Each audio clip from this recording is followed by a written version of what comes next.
Bonjour à tous. Cette vidéo s'adresse tout particulièrement à Madame Dalila Arabe, présidente du groupe Europe Écologie Les Verts de Sevran, conseillère municipale de Sevran.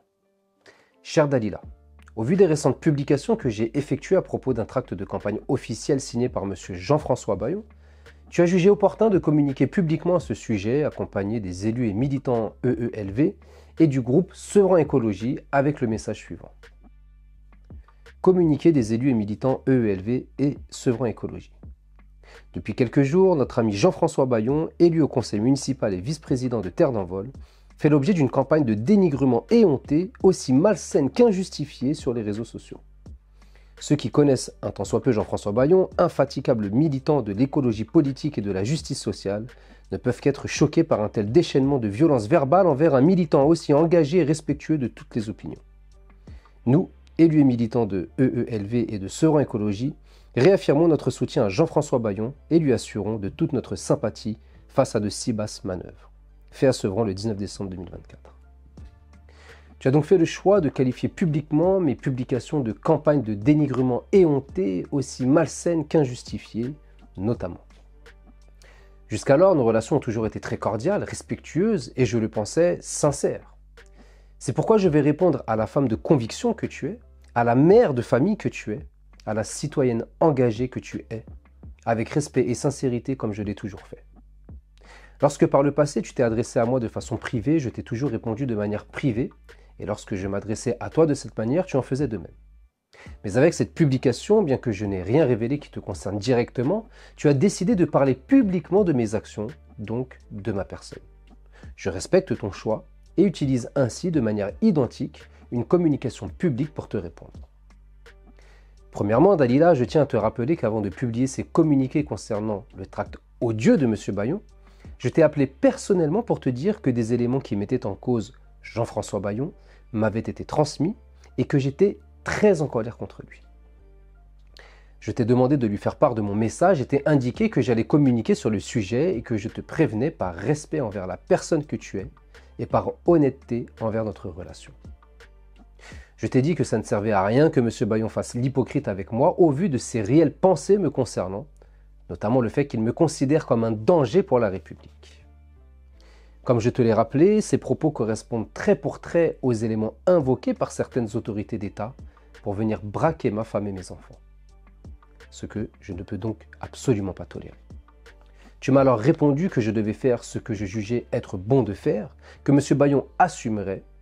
Tu m'as remercié pour ma franchise et également de t'avoir prévenu. Je t'ai alors mis en garde concernant les dommages collatéraux possibles en ta qualité de président du groupe Europe Écologie Les Verts de Sevran.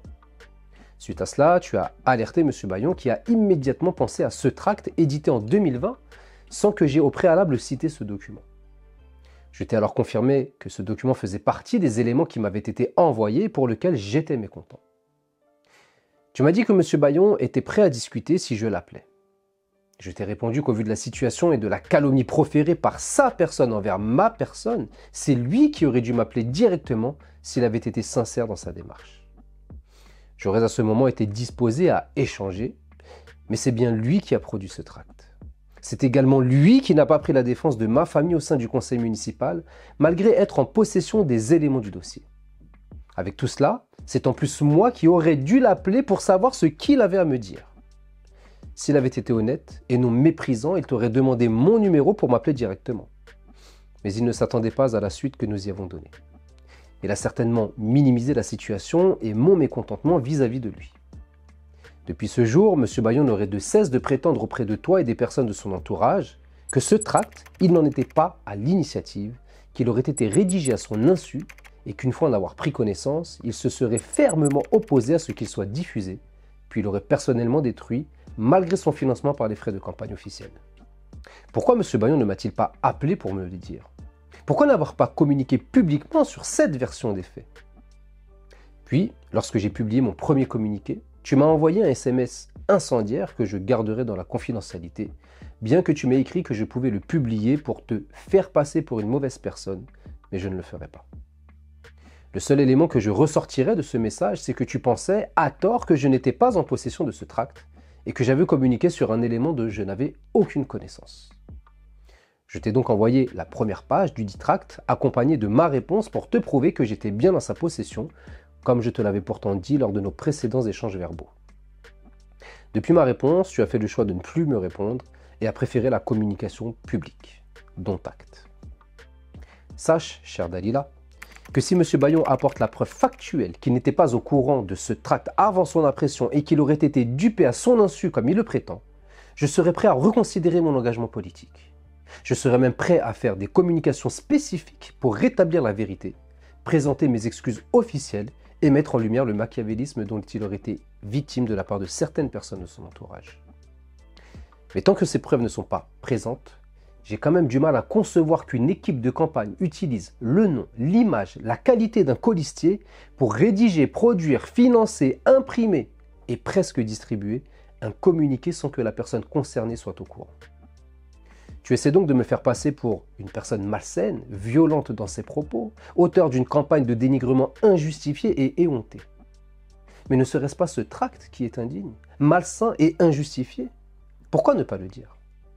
Penses-tu réellement que ma communication à ce sujet est injustifiée au vu du tract en question?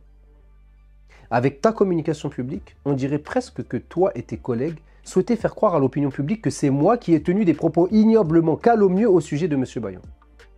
Pourtant, pour ma part, je n'ai fait que dire la vérité. Une vérité pour laquelle tu me blâmes aujourd'hui.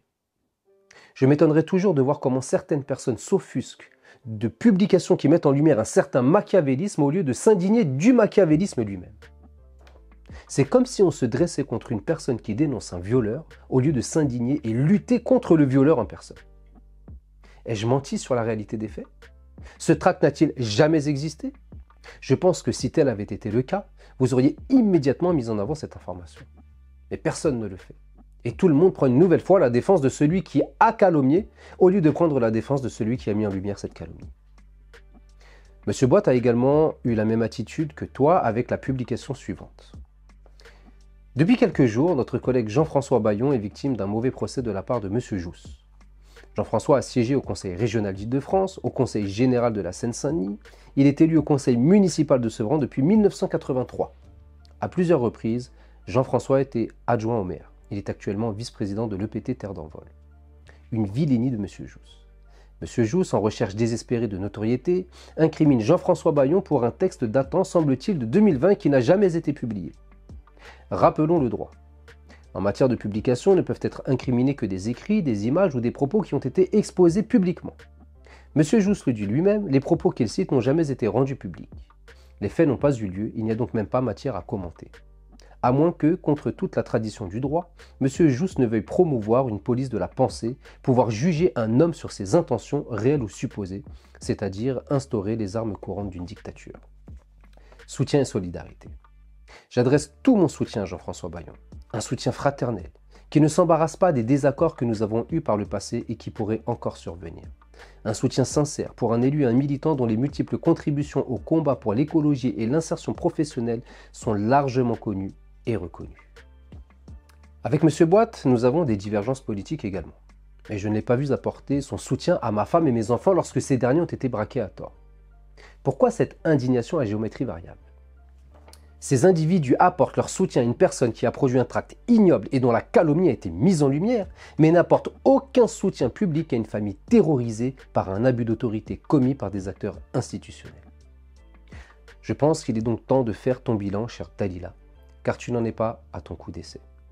Je te pensais sincère quand tu disais que tu ne cautionnais pas tout ce qui se passait dans la majorité et que ta situation était complexe, mais au vu de ton comportement dans cette affaire, je commence à douter de cette sincérité. Dalila, j'ai donc plusieurs questions à te poser. Pourquoi, lorsque nous dénoncions les agissements ignobles du maire Stéphane Blanchet envers les familles du 8 rue Pierre-Brossolette, tu ne t'es jamais offusqué de ce que nous mettions en lumière? Tu répètes souvent être une mère de famille qui ferait tout pour protéger les tiens. Mais qu'as-tu fait pour cette mère de 4 enfants que Stéphane Blanchet a voulu mettre à la rue à la veille de l'hiver en escroquant des juges? Pourquoi ne pas avoir été à la défense de cette famille? Pourquoi ne pas avoir cherché simplement à la rencontrer pour connaître sa réelle situation et te faire ta propre opinion sur les faits dénoncés? Tu me diras, comme M. Bayon et d'autres, que nos propos étaient excessifs et qu'une procédure a été engagée par le maire. Mais la justice a estimé que le sentiment de toute votre majorité réunie étaient erronés et que nos propos étaient suffisamment caractérisés pour ne pas porter atteinte à la dignité et à l'honneur de Stéphane Blanchet. Et dire que vous continuez encore aujourd'hui à vous persuader que votre sentiment reste supérieur à la réalité judiciaire. Même lorsque la justice s'est prononcée, je ne t'ai pas vu venir demander des détails sur ce qui s'était réellement passé. Je ne t'ai pas vu t'offusquer de toute la calomnie qui avait été finalement proférée à mon encontre et à l'encontre de nos organisations politiques. Je ne t'ai pas vu non plus te manifester lorsque nous avons rendu public le fait que Stéphane Blanchet, après avoir menti au juge, avait également menti à la famille en affirmant avoir gagné sa procédure administrative visant à la mettre à la rue. Tu me disais souvent que tu n'étais pas mis au courant de tous ces éléments par le maire. Mais qu'est-ce qui t'empêchait de venir me demander des explications? Après avoir eu connaissance de tous les éléments, pourquoi ne pas avoir communiqué sur le sujet ou avoir demandé officiellement des comptes au maire sur sa gestion du dossier? À moins que tu trouves normal qu'un maire mente à la justice pour expulser des familles fragilisées, puis qu'il mente à l'une de ses familles en lui disant qu'il avait gagné sa procédure alors qu'il l'avait perdue, puis mente encore à un élu en lui affirmant droit dans les yeux qu'il avait gagné une procédure en réalité perdue. Tu as également voté, chère Dalila, pour 2 protections fonctionnelles à des personnes qui m'ont poursuivi en justice pour des propos qu'elles considéraient diffamatoires. Tu as donc participé à la cabale judiciaire organisée contre mon collaborateur et moi-même. Mais lorsque nous avons gagné tous nos procès, je ne t'ai pas vu non plus te manifester de quelque manière que ce soit. Tu n'as pas non plus demandé au maire de rendre des comptes sur ces protections fonctionnelles accordées pour me poursuivre en justice. Et tu n'as pas non plus soutenu le fait que j'avais été relaxé par la justice en souhaitant me rétablir dans mon honneur et ma dignité. Chère Dalila, lorsque j'ai été discriminé sous plusieurs formes, je ne t'ai pas vu non plus te manifester, te dresser contre ces injustices commises à mon endroit. Que ce soit lorsque mes tribunes ont été censurées à tort dans le journal de la ville, ou lorsque le micro m'était coupé de façon inadmissible et répétée lors des conseils municipaux. Je ne t'ai pas vu non plus te manifester lorsqu'à tort le conseil municipal votait un règlement intérieur me privant d'un droit garanti par la loi, à savoir l'accès au local des élus d'opposition. Malgré mes alertes, tu as voté pour ce règlement intérieur qui reste encore à l'heure actuelle contraire à la loi et discriminatoire envers les élus de l'opposition que Mireille Saki et moi représentons. Je ne t'ai pas vu non plus exprimer ton mécontentement lorsque de nombreux élus de la majorité ont fait un vacarme pas possible lors de l'une de mes prises de parole au sein du conseil municipal. Monsieur Blanchet, je vous demande de faire un rappel, s'il vous plaît, pour le respect de mon intervention, parce que quand je prends la parole, je ne me permets pas de faire du bruit quand les élus de la majorité font des interventions. Donc, il est de votre devoir de faire respecter l'ordre au sein de l'Assemblée. S'il vous plaît, faites un rappel sur la tenue à adopter lorsque je prends la parole. Et comme le dit l'adage, qui ne dit mot consent. On en vient maintenant à l'été 2024, été lors duquel j'étais arbitrairement privé de ma liberté, été pendant lequel ma femme et mes enfants se sont fait braquer à tort par un commandant armé et cagoulé de la police. Je ne t'ai pas vu m'apporter publiquement ton soutien lorsque cette injustice m'a frappé de plein fouet. Admettons qu'une communication publique de ta part aurait pu avoir des conséquences sur ta position politique et que tu préférais donc ne pas te manifester. Pourquoi ne pas m'avoir passé un petit coup de téléphone ou envoyé un message pour prendre des nouvelles de ma famille? Cela ne t'aurait rien coûté et personne ne l'aurait su. Mais tu n'as fait ni l'un ni l'autre, tout en sachant que j'étais parfaitement innocent. Par contre, pour M. Bayon, qui a bien été à l'origine de ce tract calomnieux, tu affiches publiquement ton soutien à une personne qui m'a dénigré de manière éhontée. Je peux comprendre que M. Bayon ait toujours été bienveillant envers ta personne, qu'il t'a permis de gravir certains échelons pour en être là où tu en es actuellement. Mais de là à te faire l'avocate du diable et à fermer les yeux sur des propos ignobles qui ont alimenté le feu de la calomnie à mon sujet, je ne t'en pensais pas capable. Suite au braquage de mes enfants, j'ai sollicité de nombreux élus, dont toi, pour une solidarité républicaine relative à cette problématique humaine provoquée en partie par des responsables politiques irresponsables.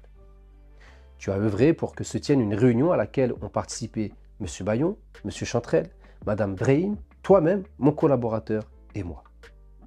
Je ne savais pas à ce moment ce que pensait réellement M. Bayon de ma personne, car je n'ai découvert le tract qu'après tout cet épisode. Tu m'as donc fait rencontrer une personne qui avait participé à la calomnie à mon sujet et donc facilité l'abus d'autorité administrative à l'encontre de ma famille. Tu savais ce que pensait M. Bayon de moi parce que tu m'as affirmé avoir eu connaissance du tract en 2020. Tu m'as donc délibérément jeté dans la gueule du loup. Si j'avais su à ce moment ce que pensait réellement M. Bayon de moi, à savoir que je suis un danger pour la République, et que ces discours avaient contribué à ce qui m'était arrivé, je n'aurais pas pris le temps de venir dans une réunion où tout était déjà décidé à l'avance. Il n'y avait en réalité aucune volonté de prendre la défense de ma famille. Je suis également surpris que parmi les personnes présentes, aucune ne se soit offusquée que mon collaborateur se soit retrouvé à la rue à cause des mensonges de Stéphane Blanchet, mensonges que nous vous avons mis en avant avec la lecture du jugement que nous avons obtenu contre le maire. À croire que chez les écolos et les autres sensibilités politiques représentées lors de cette réunion, le fait de savoir qu'un militant des droits humains engagé sur la ville depuis de nombreuses années se retrouve SDF à cause des mensonges d'un maire ne soit pas un élément suffisamment grave pour se battre contre une telle ignominie. Suite à cette rencontre, je vous ai fait parvenir les documents relatifs à mon dossier, notamment les 21 pages d'écriture contradictoire que j'ai fait délivrer par huissier de justice au ministre de l'Intérieur et dans lesquels je prouve mon innocence et les mensonges des éléments qui me sont reprochés. Je vous avais également demandé si vous seriez prêt à voter une protection fonctionnelle me permettant de payer les frais de procédure liés à cette situation inadmissible tant sur le droit que sur la morale, ou à vous battre auprès du maire pour qu'il accepte au moins de présenter au vote cette demande de protection fonctionnelle.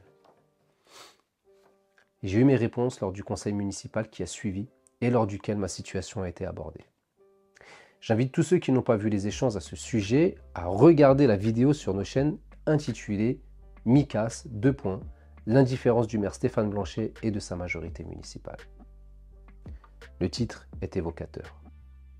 Toi, Dalila, Monsieur Bayon, l'ensemble du groupe écologiste, mais également tous les élus de la majorité, avaient gardé le silence total face au mépris affiché par le maire Stéphane Blanchet, qui n'a pas répondu clairement aux questions qui lui ont été posées. Vous ne vous êtes aucunement manifesté pour dire que le dossier méritait un débat plus approfondi. Vous vous êtes soumis sans broncher au diktat du maire et avez abordé un silence complice.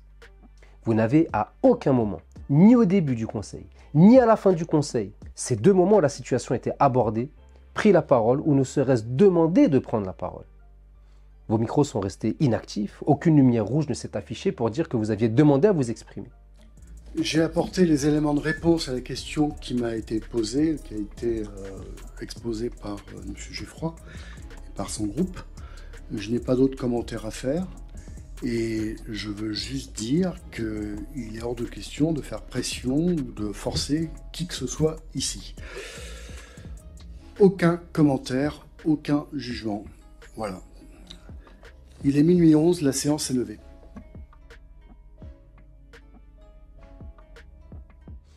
Vous dites à tout le monde que le maire vous a pris au dépourvu et que vous ne vous attendiez pas à ce qu'il coupe le débat de la sorte et mette un terme à la séance aussi brutalement. Que dans un excès de bonté, nous vous accordions le bénéfice du doute. Qu'est-ce qui t'a empêché, toi comme aux autres élus, de prendre la parole une fois le conseil municipal terminé pour dire au maire que la façon dont il avait mis fin à la séance était précipitée car vous aviez des choses à dire? Qu'est-ce qui vous empêchait également de prendre la parole au conseil municipal suivant pour partager votre sentiment sur la situation? Qu'est-ce qui vous empêchait de vous exprimer publiquement pour dire que mon dossier nécessitait un débat de fond et que le maire ne pouvait pas éluder la question comme il l'a fait? Je ne peux donc vous accorder le bénéfice du doute au vu de votre comportement qui a suivi le conseil. Si vous aviez réellement l'intention de prendre la parole, vous l'auriez fait à un moment ou à un autre car ce ne sont pas les occasions qui ont manqué. Cessez donc, tout autant que vous êtes, de tenter de me faire croire que vous aviez de bonnes intentions, mais que Stéphane Blanchet vous a coupé l'herbe sous le pied. Je ne suis pas stupide et vos actions démontrent le contraire. Dalila, malgré tous les éléments que je viens de mettre en lumière te concernant, je continuais malgré tout à garder mon honnêteté vis-à-vis de toi et le sentiment que tu es quelqu'un de bien, mais compromise par des intérêts politiques supérieurs qui font que tes actions ne sont pas forcément en adéquation avec les prétendues valeurs que tu prônes. Mais comme le dit l'adage, les actes déterminent l'identité. Tes actes ne parlent pas en ta faveur. Tu te fais l'avocate du diable et tentes de faire croire par de beaux discours que tu restes une personne intègre, sincère et honnête, y compris dans ton engagement politique. Je ne juge pas, et je ne me permettrai pas de le faire, la femme et la mère de famille que tu es. Je reste convaincu que dans la sphère privée, tu dois être une belle personne. Mais en ce qui concerne le volet politique, la liste non exhaustive des manquements qui sont les tiens suffit à dire qu'il est difficile de pouvoir te faire confiance. J'espère que tu ouvriras les yeux sur tout cela. Je ne t'en veux pas plus que ça car j'estime que tu es une victime dans cette histoire. victime d'un système politique prêt à tout pour conserver ses petits avantages, victime de la culpabilité d'avoir à te dresser contre des personnes qui t'ont aidé à avancer dans ta vie politique et professionnelle, victime de l'effet de groupe et de cette peur de se retrouver isolé pour avoir voulu défendre publiquement ses propres convictions. Tu l'as dit toi-même, il serait difficile d'être la seule à prendre ma défense si personne d'autre ne le faisait. Je pense que le courage politique manque cruellement à de nombreuses personnes. Tu n'es donc pas la seule dans cette situation. Cela explique votre difficulté à défendre les Sevranais face à certaines autorités administratives. La ville n'a pas besoin de cette lâcheté, mais d'un courage permanent pour défendre ses intérêts. Ton attitude m'interroge tout de même, étant donné que tu répètes souvent que tu n'as pas besoin de la politique et que tout pourrait s'arrêter du jour au lendemain sans que cela ne te fasse le moindre effet. J'estime pour ma part que je préfère être détesté pour ce que je suis qu'être aimé pour ce que je ne suis pas. Tu as visiblement choisi notre voie, mais dans la vie, rien n'est jamais irréversible. Je garde l'espoir que les valeurs que tu prônes reprennent le dessus rapidement sur les combines politiques dont les citoyens ne veulent plus et dont je te pense indigne. Tu vaux beaucoup mieux que ça. Et tu sais que je ne dirai pas ça de tous les élus si j'en conseille. Néanmoins, je le dis fréquemment, branche tordue fait flamme droite. Si par un concours de circonstances, tu prenais conscience de tes erreurs et cherchais à les réparer de la meilleure manière qui soit, alors sache que tu serais la bienvenue au sein de notre groupe politique, le Renouveau à portée de main. Le responsable des bâtisseurs d'égalité m'a également affirmé que tu pourrais être admise au sein du mouvement si tes actions prenaient la direction de la personne que tu prétends être. En attendant, je pense que tu comprendras mon message qui se résume assez simplement et de la manière suivante. Je te réponds de manière publique car tu as fait ce choix de t'exprimer publiquement. J'ai du mal à concevoir que tu prennes la défense d'une personne qui a contribué à la calomnie à mon encontre et que parallèlement tu qualifies la mise en lumière de cette calomnie de campagne malsaine, injustifiée et éhontée.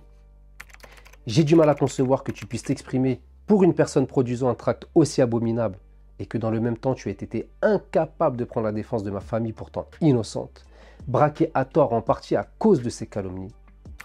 Je compatis pour la dissonance cognitive qui doit être la tienne, avec une incompatibilité entre les valeurs que tu prônes et tes actions politiques.